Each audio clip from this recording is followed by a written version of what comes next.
Let's Mike News at 5.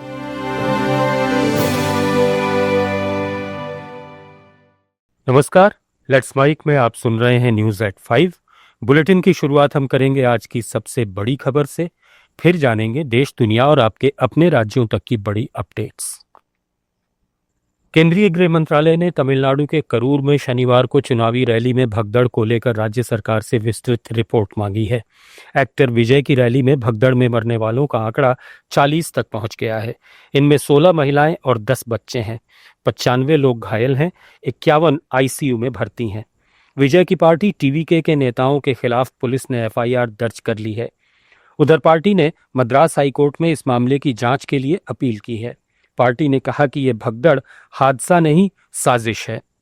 Actor विजय ने party के x handle से एक पोस्ट किया है जिसमें लिखा कि कल करूर में जो हुआ उसका दुख बयां करने के लिए मेरे पास शब्द नहीं है।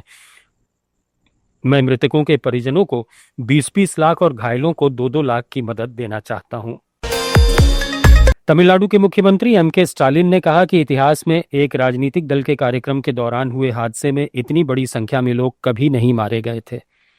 मुख्यमंत्री ने मृतक के परिवारों को 10-10 लाख रुपए का मुआवजा प्रदान करने की घोषणा की। साथ ही घायल होने वालों को 1-1 लाख रुपए का मुआवजा दिया जाएगा। एक्टर विजय ने 2 फरवरी 2024 को टीवी के पार्टी बनाकर विधानसभा चुनाव में उतरने की घोषणा की थी। इसके चलते वे राज्य भर में रैलियां कर रहे हैं। करूर में भी इसी मकसद से रैली रखी गई। रैली के लिए 10,000 लोगों की परमिशन थी, लेकिन 50,000 की भीड़ जमा हो गई। उपराष्ट्रपति सीपी राधाकृष्णन ने करूर भगदड़ पर कहा कि ये एक दुर्भाग्यपूर्ण घटना थी और इसमें कई युवाओं की जान चली गई। मुझे इस पर बहुत दुख है। This is a very unfortunate and so many young people also lost their life. This is I feel very sad about it, and I want our people to control their emotions when there is a big crowd. That is my humble request to all of them. But it has happened after the cricket was over in Bangalore, and it has happened in Karur, and it should not happen anywhere in our country. We must control our emotions. So as this year election is there, what do you think? And they will be successful? This you have to ask the Deputy CM, not the Vice President. Thank you. Karur भगदड़ पर कांग्रेस सांसद शशि थरूर ने कहा कि ये एक बहुत ही दुखद और दर्दनाक स्थिति है। हमारे देश में भीड़ प्रबंधन में कुछ गड़बड़ है। A tremendous pain and grief at the loss of so many lives. Initial reports are 31, now reports are climbing up to 40.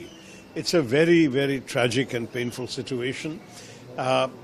Something is wrong in our country with crowd management. Every year there seems to be an incident. We remember Bangalore when at the stadium, again, a number of innocent lives were lost. And you hear of children being killed in both these incidents. Very, very heartbreaking. I'm not blaming anybody because it's very easy to play politics with all this. One group will say that it's the organizers of the rally who are at fault. Another group will say the state government is responsible for law and order. Third government will say the police were not there. That's not the argument. For me, the argument is about what can we do as a systematic policy nationally to protect ordinary people. People go in a spirit, whether it's to listen to a politician who happens to be a movie star, whether it's to celebrate a cricket team who are also like movie stars for us. If we are going for such purposes, surely the basic thing must be there must be some protocols or rules or standards in place that this doesn't happen. I really mourn for the lost ones. I convey my condolences to the families.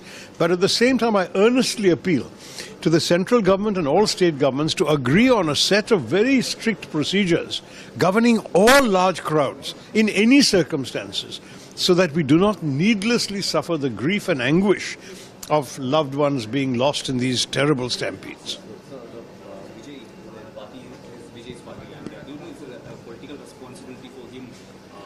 Look, everyone is responsible. I'm afraid it's one of these situations where the organizers of a political rally or a cricket rally or anything else, they get some portion of the responsibility. The state government has to also shoulder the responsibility for maintaining order. Public order is a state issue. And the police have a responsibility for also doing all of that. So clearly, pinning blame one or the other, this what they call in Hindi tu tu main, is not my kind of approach. I want a solution. I want to take steps so that in future we don't have any such incidents. भगदड़ के लिए DMK के प्रवक्ता सर्वनन ने actor विजय की party TVK को जिम्मेदार ठहराया है। डीएमके प्रवक्ता ने आरोप लगाया कि टीवीके ने पुलिस की शर्तें नहीं मानी और नियमों का उल्लंघन किया। पहले दिन से ही वे पुलिस की शर्तें मानने को तैयार नहीं थे। इस हादसे में महिलाओं और बच्चों की भी मौत हुई है। उन परिवारों के दर्द का अंदाजा भी नहीं लगाया जा सकता। वे अपने स्टार से मिलना चाहते थे और अब वे इस दुनिया में नहीं हैं। प्रधानमंत्री नरेंद्र मोदी ने अपने रेडियो शो मन की बात के 126वें एपिसोड में फेस्टिव सीजन, आत्मनिर्भर भारत और वोकल फॉर लोकल पर बात की। उन्होंने कहा कि इस बार त्योहारों में स्वदेशी सामान ही खरीदें। ठान लीजिए हमेशा के लिए जो देश में तैयार हुआ है वही खरीदेंगे। पीएम ने दशहरा और छठ पर्व पर भी बात की। उन्होंने कहा कि भारत सरकार छठ को यूनेस्को की लिस्ट में शामिल करने पर काम कर रही है। इसके बाद पूरी दुनिया में पर्व की भव्यता फैलेगी। केंद्रीय मंत्री पीयूष गोयल ने प्रधानमंत्री के मन की बात कार्यक्रम पर कहा कि आज का मन की बात का प्रधानमंत्री का ये संबोधन वाकई अद्भुत था। उन्होंने कई विषयों को शामिल किया, खासकर बेटियों को प्रोत्साहित करना। उन्होंने जुबीन गर्ग को श्रद्धांजलि दी। जीएसटी के दाम भी आप लोगों ने घटाए और भी कई मैसेजेस दिए हैं, किस तरह से देख रहे हैं युवाओं के लिए आपका क्या संदेश है? आज का 126वां मन की बात का उद्बोधन माननीय प्रधानमंत्री जी का वास्तव में अद्भुत था। इतने व्यापक विषय आज उन्होंने रखे, विशेषकर हमारी बेटियों को प्रोत्साहित करना, संत वाल्मीकि जी को याद करना, जिस प्रकार से उन्होंने लता मंगेशकर जी और शहीद भगत सिंह जी को और भूपेन हजारिका जी के बारे में हम सबको जानकारी दी, जुबीन गर्ग को भी श्रद्धांजलि दी। जो आज़ादी के बाद स्वदेशी की भावना को भारत ने लगभग त्याग कर दिया था, गत 11 वर्षों में माननीय प्रधानमंत्री जी ने खादी और स्वदेशी को जो प्राथमिकता दी है और अब जीएसटी बचत उत्सव मनाकर नवरात्रि से लेके शुरू कर दिया गया है। बहुत वस्तुओं के ऊपर जीएसटी में बचत की गई है, घटाए गए जीएसटी के दर। लगभग हम सामान्य व्यक्ति के, गरीब, निम्न मध्यम वर्ग व्यक्ति के दिनचर्या के हर वस्तु को सस्ता करके एक देश में जो विकास की लहर, उपभोक्ताओं को जो ताकत मिली है, जो देश भर में आज देखने को मिल रही है, उसके साथ आज से माननीय प्रधानमंत्री जी ने देश को प्रेरित किया है कि हम स्वदेशी सामान का इस्तेमाल करें। हम सब ने प्रतिज्ञा ली है कि हम रोजमर्रा की सभी चीज़ें, दफ्तर में हमारे काम करने वाली सभी चीज़ें और यथासंभव हर कारखाने में देश भर में स्वदेशी वस्तुओं को हम प्राथमिकता देंगे। हमारे गरीब, हमारे मध्यम वर्ग, निम्न मध्यम वर्ग भाई बहनों को रोजगार का अवसर मिले, कारोबार बढ़े, यहाँ पे व्यापार बढ़े, हमारे विश्वकर्मा और कारीगरों को और आमदनी बढ़े, किसानों की आमदनी बढ़े। मैं समझता हूँ एक बहुत ही बढ़िया संदेश और बहुत ही अच्छा संकल्प लेके देश आज से एक नए युग की तरफ जा रहा है। न्यूयॉर्क में 80वीं संयुक्त राष्ट्र महासभा में भारत के विदेश मंत्री डॉक्टर एस जयशंकर ने पाकिस्तान पर बेहद कड़ा हमला बोला। उन्होंने पड़ोसी को आतंकवाद का गढ़ बताया और कहा कि सरकार प्रायोजित आतंकवाद आज भी पूरे देश की सबसे बड़ी अस्थिरता की जड़ है। जब भारत के विदेश मंत्री ने पाकिस्तान को आतंकवाद का वैश्विक केंद्र बताया तो संपूर्ण संयुक्त राष्ट्र महासभा ने जोरदार तालियां बजाईं। जयशंकर ने अप्रैल 2025 के पहलगाम आतंकी हमले का जिक्र किया, जिसमें 26 निर्दोष पर्यटकों की हत्या कर दी गई थी। Madam President, Excellencies, while asserting our rights, we must also firmly face up to threats. countering terrorism is a particular priority because it synthesizes bigotry, violence, intolerance, and fear. India has confronted this challenge since independence, having a neighbor that is an epicenter of global terrorism. For decades